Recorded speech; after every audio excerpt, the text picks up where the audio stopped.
the 1994 earthquake, Northridge earthquake, in the hours after it happened and after I had, gotten up and there were a few things that happened. It's like during the morning, it's like I wasn't sure what to do. I didn't know when you don't know what's going to happen, and the aftermath of it. It's like whether you should, leave the area or not.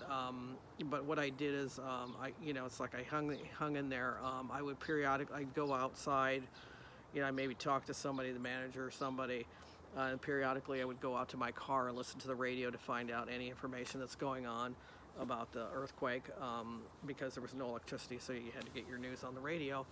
And of course our phones weren't working or anything, so I couldn't call anybody. At some point that morning, and it was a very long morning because I was up since 4:30,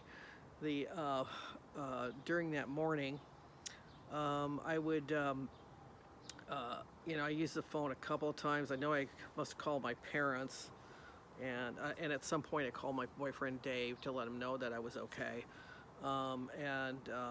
It's like, then during that morning I would also, I'd sit in the car and then I'd go back inside. I was really tired, like everybody else was, and I'd go inside the condo and I would lay down and and then we get an aftershock, and then and the aftershocks were pretty nasty. They were bad, bad aftershocks. It's not, of course, not on the scale of like the actual earthquake, but according to Wikipedia, which did a good accounting of it, the aftershocks. One of the aftershocks, they said there was two that were at a 6.0 magnitude that followed. The first one about 1 minute after the initial event, and I kind of remember that. It's like, it was a very nasty aftershock right after it happened, and then apparently there was one like 11 hours later, and I don't remember that one. I wasn't there by that time. I was trying to figure out what to do, where I should go.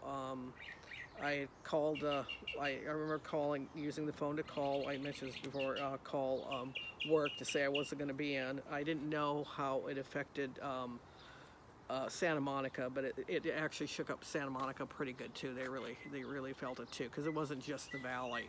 That was just the worst area. And let's see, at some point later, I think later that morning, if I had to guess, it was probably around 11 o'clock or something like that in the morning, I actually got in my car and I drove down Ventura Boulevard going west, and for quite a ways. And I was just looking at what was going on, just looked and see what was going on. And on the other side, it's like, of course, everything, the electricity was all out everywhere, and it's like, and there was like damage. It's like you could see damage. There were a lot of broken windows, like in storefronts and everything. There was a lot of broken windows.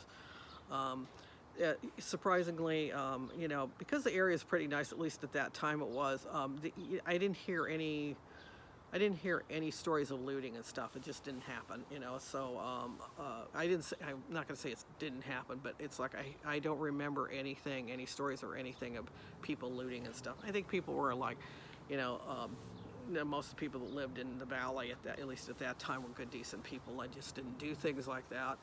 So that didn't happen. So and then one of the other things I did, and this was probably about a week later, I think it was the following weekend.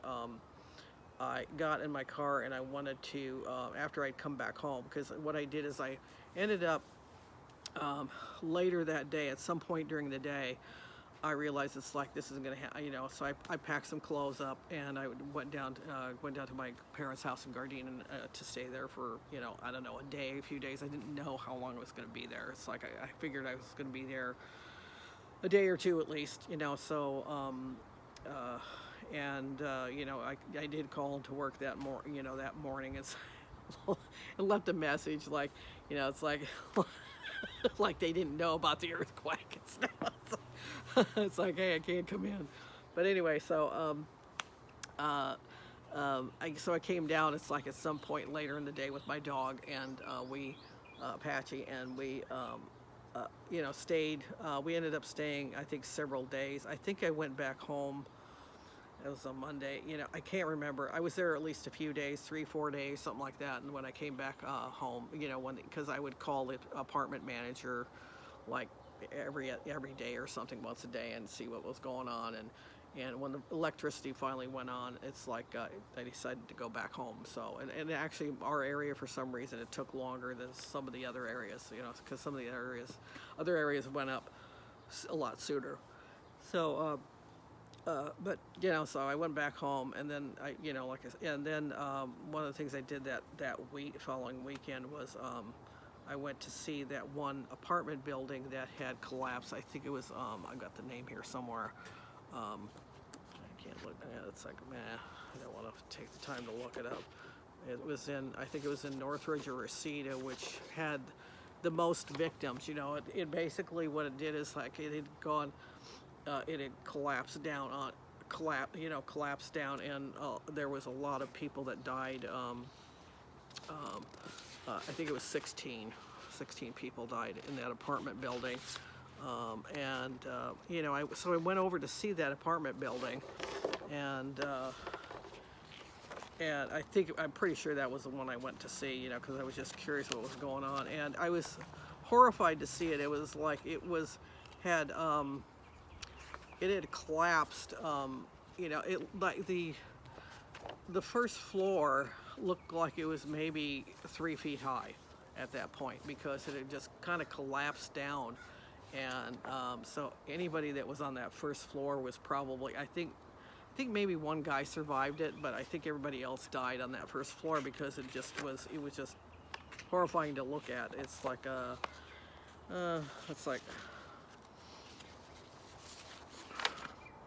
this, can't think of the name of the, and you know, and then the other picture, the news did, I don't think they really showed all the you know, you didn't really get a good feel for the damage through the news, because they focused on certain things, apartment buildings or buildings. One of those was the State Northridge and the parking lot structure, because it was kind of odd looking, because it was bent over. You know, you can easily see pictures online about it, but it was, you know, they focused in on stuff like that, but you kind of didn't see the enormity of it. I really wish I had a video camera at the time and taped, you know, like my journey around the valley and stuff, so you could really see what had happened.